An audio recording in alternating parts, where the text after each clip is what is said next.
What's going on, y'all? It's your man Gerald B. Colson from Flexing Your Faith. Yeah, y'all know I come on this camera, on this internet, and I be like, yo, world, what up, baby? It's your boy, yeah. But I'm not like that today. I just finished listening to this video by Lisa Nichols, who's a motivational speaker, author, CEO, talking about all the things that she's gone through. And she's talking about how, in spite of all the things that she's gone through, she's been able still to be a success.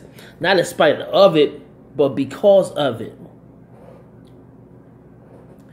And that made me think about my story. A lot of y'all don't know my story. My story it ain't that much different than a lot of you guys. I was born to a mother and a father. I'm like, well, y'all, you gotta take a man in a moment. But for real, I was born in this small town in Atlanta, in Georgia. I grew up most of my childhood, in my early years with my mother and my father. But my mother and my father decided to separate. So eventually, we just stayed with my mother. And like a lot of kids, we will spend time with our mother, sometimes my father, in the early goings. One of the events that happened early on in my life was I was coming to visit my father one summer. And on this particular trip, we stopped at my grandmother's house. We stopped by to see my grandparents because we was coming to Atlanta. And while at my grandparents' house, my dad was working on the car. And while he was working on the car, the hose from the radiator shot off the car. And when it shot off the car, all that hot radiator fluid hit me dead up in the chest. Scalding hot. Man, everybody was panicked. I was screaming. Man, I fell off the porch. Man, it traveled about a good 10 feet and got me. I was the only one that got hit. And so they rushed me to the hospital. And when they rushed me to the hospital, they rushed me into the emergency room. And they had to put this big block of ice on my chest. They had to cover me in ice because my body temperature was so hot.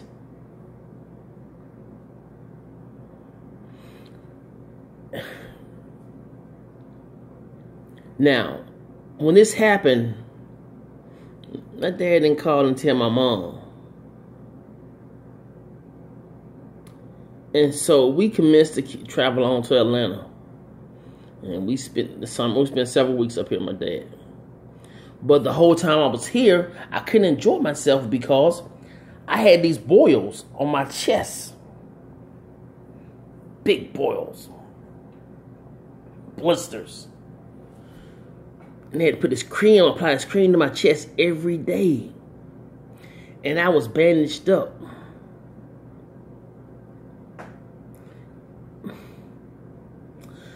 So the end of the time for us to be up there, my dad brought us back and dropped us off at the house. My mom wasn't home at the time. I think she was over at cousin's house. So somehow we made our way over to my cousin's house. And when she seen that I was all bandaged up and found out what happened, she was pissed, to say the slightest.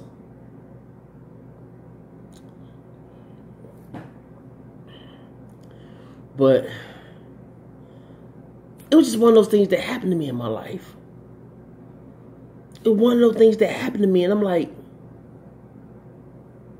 as I look back, it's like, why? Why me?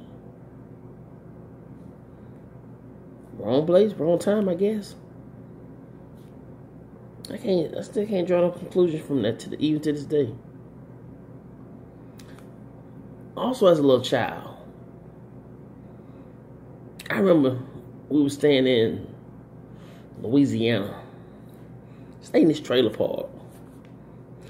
And in this trailer park, we had this beehive on the outside of our trailer. And yeah, I know. I like a lot of little kids. I was a bad little kid. I was cute, but I was bad. So, we throwing rocks at the beehive. And my mom just tell us, stop throwing rocks at that thing. One day, bullseye, I hit the nest.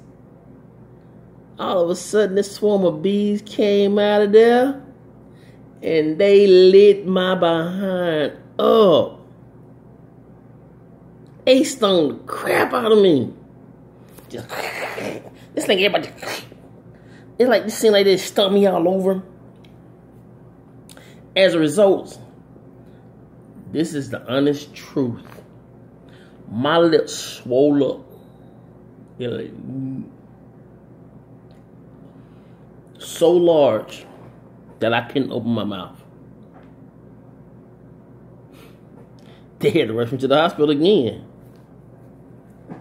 Doctor ended up putting on these antibiotics and stuff. But then they gave them like 2 pages of foods I could not eat. Don't know why. Only thing I could eat for a while were popsicles. Popsicles. They help try to take the swelling down.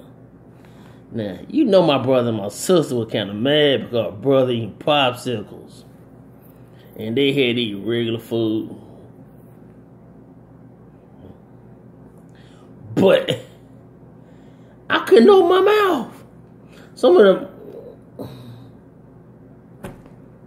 mouth just swole.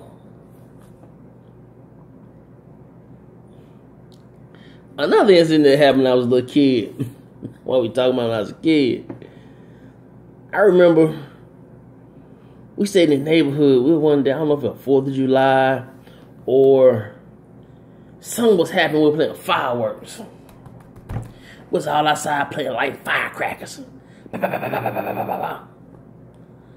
had this bright idea.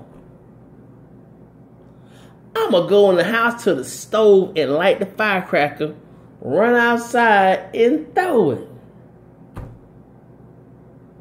How many of y'all know that the stem on the firecracker ain't about that big? It's about that big. Man, that thing exploded in my hand. And it hurt. Thought I was going to lose a couple fingers.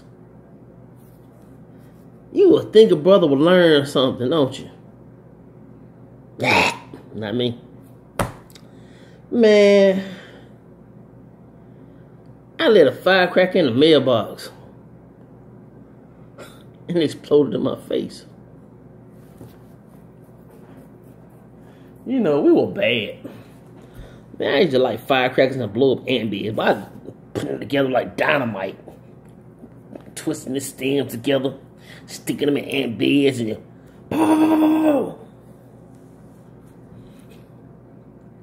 you would think after the stuff I did with firecrackers I learned. Nope. Got older, I was a teenager. Stan, my best friend, that's a whole nother story, was in Tennessee. Me and him and some more friends were outside playing with fireworks again. This time we playing with bottle rockets. Man. And not only were we playing with bottle rockets, we were shooting them, we were lighting them and shooting them at each other. Man, it's like, oh my God, we were stupid. Boy, it is amazing that I'm only here by the grace of God, because I did some dumb stuff in my life. Really. And I ain't killed nobody. Luckily, I ain't went to jail. It It's these things that I've gone through that make me who I am today. Wiser person, that's what I am, really. Wiser man. I'm a man that's learned through hard times and trials. I'm a man that's learned through trial and error. I was always that kid where you couldn't tell me nothing. I had to learn for myself. So I had to have the last word. So I'm going to do it my way. I was one of those Mr. Bump your head and see. That concrete don't hurt. Let me bump my head and see. You know I got a big head. But that ain't the point. The point is, it is through those trials that developed my character, who I am. Now, I'll tell you another time about stories of me growing up without my parents, living with my best friend, getting my own place while in high school. That's right, y'all. I had my own crib in high school. I was the man. Then what happened? Oh, that's funny. Tell you about the jobs. The rap career. Yeah, that's right, boy. Your boy's a rapper. That's right. I got lines for you. I got them balls, boy. Don't test me. I still got skills at this age. But I also can tell you about the hard years, the dark years. The years I spent in the hospital, year after year after year after year. The time I almost died. Laying on a hospital bed. People didn't know if I'd make it or not. I can tell you about kidney disease, amputations. Tell you about fighting for my life. Tell you about all that stuff. But I can tell you this one thing. There is no regret. I don't understand everything that's happened to me, but I don't regret any of it. Because some beautiful things came out of all that. Believe me. For one, the love of my life. My wife, Valerie. Been my ace, Moncone, my ride or die. For the last 26 years. That's a love story. That's a whole nother story. But, like I said, my life's been interesting. This is just a couple drops. This has been a long video. Some of y'all may watch this, some of y'all may not. The truth is, if you do, great. If you don't, great. But it really wasn't for you, it was for me. See, I tell y'all about flexing your faith. That's a whole nother story also in itself. The vision. See, for me, flexing your faith is not just a brand that I wear. It's a lifestyle. It's what I live by. It's my code that keeps me grounded, keeps me rooted. And it's grounded in the Bible. Because my call is to inspire, to motivate, and to empower you. Now, this video was meant to be funny. It wasn't meant to be jovial. I just wanted to share. It's almost 15 minutes long. So if you watch this to the end, thank you. If you had to stop before this point, I understand. But all I'm saying is, I'll see you guys next time.